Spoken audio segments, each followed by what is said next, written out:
Hello, Ray Phoenix here again. This is episode 3 of Pet Wings. As you can see, we're faced against different enemies this time around, and we're in a different venue as well, too, as you could all obviously see. Going against shell enemies and some with shells and bees, it's a weird combination. And the shell enemies move in a pretty weird, abnormal pattern, but then again, it makes them easy to kill, so I guess the gamers love that, because every gamer likes an easy game, right? Come on, we all love easy games. We all love it when it's easy to kill our enemies, kill our bad guys easy. We can beat them easy. We don't need the AVGN's beat a game button to play it to beat a game. So we can beat it fair and square by having to cheat or use, other special, or use, I don't know, how else would you cheat? How else do you beat a game that's too hard without cheating, without beating the game without cheating? I don't know. If you're cheating, if you're not beating the game fair and square, then it means you're cheating. But if you're not cheating, then it means you're playing the game fair and square. Is there an in-between? I don't know. Is there an in-between? I really don't know. I don't know if they make in-betweens or not. So the shell enemies are still pretty pathetically weak, as you can see here. Same the bee enemies, they are pathetically weak. My strategy is to don't go all the way to one side or the other. It's good to stay somewhat in the middle, but it's good to constantly move around too, so it makes you a harder target for them. So they're not going to lock onto you as easy, but it's good to move slowly. Well, you can only move 1 speed, and it's kind of slow anyway, so it doesn't really matter. You can't go fast in this game. And like I said, it's good to stay away from the ends of the walls. Which, sometimes you are forced to go to the sides of the wall, sometimes depending on what you're doing, but a lot of times it's how they corner you and trap you and get you caught in traps or you get killed afterwards, or destroyed, or whatever. But this game, they don't really lure you into traps much in this game, doing some of the other games. Like in Bugatron Gold, you're constantly being lured into traps in that game. And they also constantly have to do puzzles in that game as well. Like, you have to solve puzzles, like, you have to shoot this and this, you have to play billiards with the bugs. That game is probably better than this game, because you have more to do in that game. There's a lot more to do in that game. But this game's still pretty good, too. This game is kind of short, though. Because you can see, I've beaten the whole game in only 4 videos, so... in only 4 episodes. So this game only has 4 episodes. And you can access the first 3 episodes in the title screen. For some reason, the 4th episode you can't access right in the title screen. You have to complete the 3rd episode, and then it takes you right to the 4th episode, which... I don't know, it's kind of, but then again, the last episode, it's just, there aren't any enemies in the last episode, it's just all bosses. You have to fight all the bosses from the game again. And then you also have to fight the final boss afterwards. I bet you're all looking forward to that, seeing me take on the final boss. Is the final boss easy? What do you think? This whole game is pretty much easy. It's challenging and easy at the same time. You can mix easy and challenging together, like you can mix Coke and Pepsi together in the same cup. That's what this game is, which I have done it before. I have mixed Coke and Pepsi before in the same cup. And you know what happened? It caused an earth-shattering kaboom that destroyed the entire universe. And then it took me into this weird, mystical zone where the fairies lurk around, and I do a bunch of chores and tasks for the fairies. And they told me that if I do their chores and tasks, they would restore the universe to normal. I did exactly what they said, and they restored the universe to normal as if nothing happened. I just violated my agreement terms with them because they made me sign a blood oath with them in blood that says I wasn't allowed to talk about this incident to anyone, absolutely no one at all, and I just spoke of it now to all you on YouTube. Sometimes the fairies are gonna come for me and they're probably gonna do some, I don't know, what do fairies do to people when they're angry at them, or they violate their terms, I don't know. They're probably gonna cast a spell on me or something that might turn me into a frog, and I have to have a princess kiss me, like in Princess and the Frog, but then again, I think a lot of kids in real life, even the dumbest kids in real life, know that you don't kiss frogs, so that's not gonna be, that'd be pretty bad if they turn me into a frog, but like, there's worse things you could be than a frog. They could turn you into an amoeba, or they could turn you into an amoeba, or they could maybe turn you into, I don't know, an internet troll or something like that, some basement-dwelling man-child that sits in his basement all day long and plays stuff on the computer. Oh, that's what I already am, so they basically turn me into what I already am. I am the punishment already. I'm living in the punishment already. The fairies knew I'd break this rule, so they punished me before I actually broke the rule, which kind of violates their terms and rules then, because they're not allowed to break their rules, and I didn't break the rule yet, so they kind of broke their rules and punished me ahead of time, which... yeah, so it's very confusing, but yeah, they kind of broke rules. So then that would mean that I'm free now, so the fairies are not going to be coming for me. Well, looks like I solved this predicament, this weird paradox. Because fairies are a true total paradox. Everything's a true total paradox in its own way.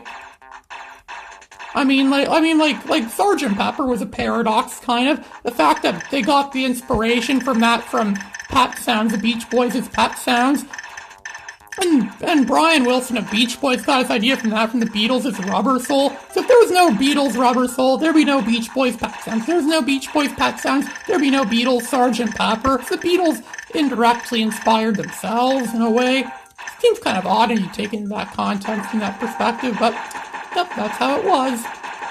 One thing you do have to appreciate this game for is the effort they put into it. People who made this game did put a lot of good effort into it. The characters are well detailed, well designed. They look nice. They look well. They look very well. They can fit into an animated series. Heck, the boss I'm fighting right now, he look very well. Looks like he could belong in a Pokemon game.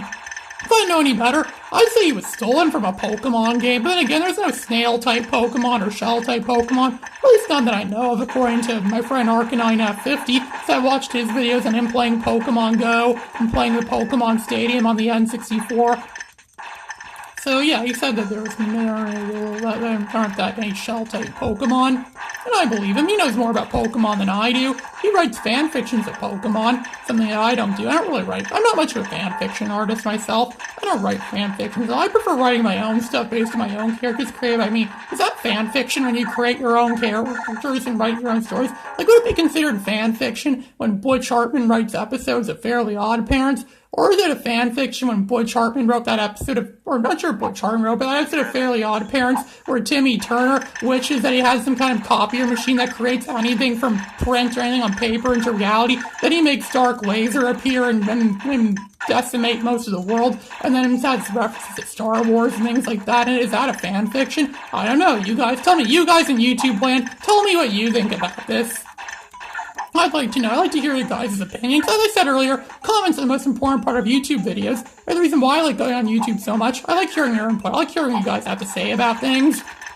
Your voice matters. Everyone's voice matters. Everyone deserves a meaningful voice. Everyone deserves to say something meaningful on YouTube. If YouTube is a meaningful site, where you could also watch people do stupid stuff as well, but, you know, that's just what YouTube is. Stupid stuff can be meaningful sometimes, too. Like my favorite YouTube video ever is Jerry, where Donald Glover plays a guy named Jerry that goes to school and he craps his pants in class, and then and then he makes a big scene of like, oh, let's pretend this never happened, okay? Ding, ding, it's the school bell. Everybody, listen to the teacher. Hello, Mike. Oh, that's another typical school day. I hope no one crapped themselves. Jerry, oh, go to the bathroom and clean yourself up. Oh, why'd I do this? Why, God? Yeah, Donald Glover. What a great surprise, Donald Glover. In 11 years, he went from pooping his pants on YouTube to playing Lando Calrissian in a Star Wars prequel. That's some pretty damn good progress, I'd say so myself.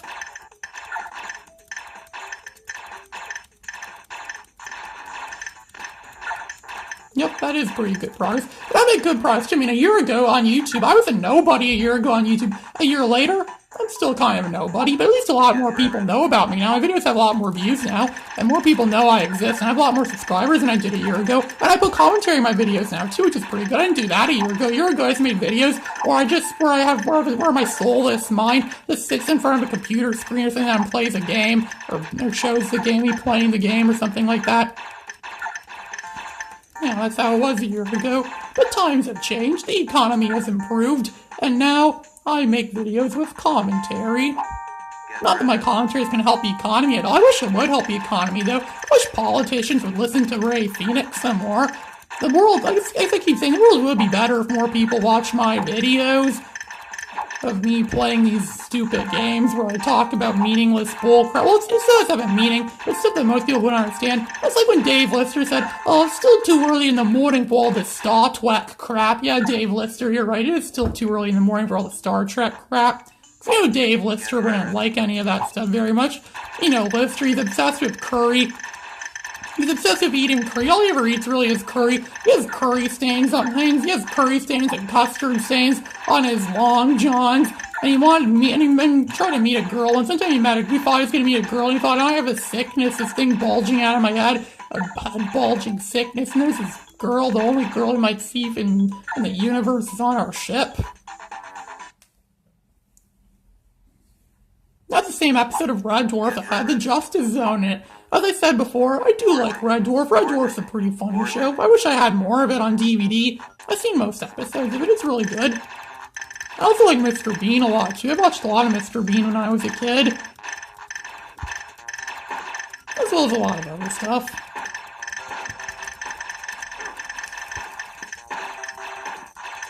Another place, the kind of dragons I see on the back of Domino's. Hey, anyone on YouTube, you know what Domino's are? I'm not talking about the pizza place, I mean Domino's, like what Domino's actually are. I used to play games with, like, a playing game Domino's. I used to get a box of I got a box of Domino's when I was a kid. It's the most fun I ever had, if anything, when I was a kid. You could stack things, you could build houses out of them, you could stack stuff, you could arrange them in fun ways, and there's a bunch of different games you could play with them too. There's hundreds of different games you can play with Domino's. They are an underrated toy, an underrated game-playing piece. A lot of more board games should incorporate Domino's in them. They really should do that. They should make Domino's that appeal to new age kids. Because new age kids don't really seem to like board games as much anymore. I mean, no offense to you if you're a new age kid that likes board games. If you're a new age kid and you like board games, and that's good for you. I give you props for that if you like board games or games that involve physical pieces that are not on computers.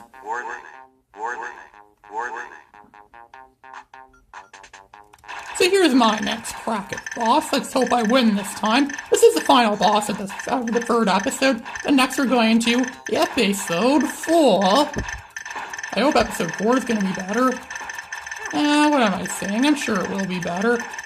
Ooh, got a lot of hits against me, but I got a lot of hits against him too. He doesn't have a crotch. This guy doesn't have a crotch like that other boss. You have to shoot at his crotch and fry his crotch. Like in that game Kasumi Ninja, that really bad Mortal Kombat ripoff on the Atari Jaguar. Kasumi Ninja.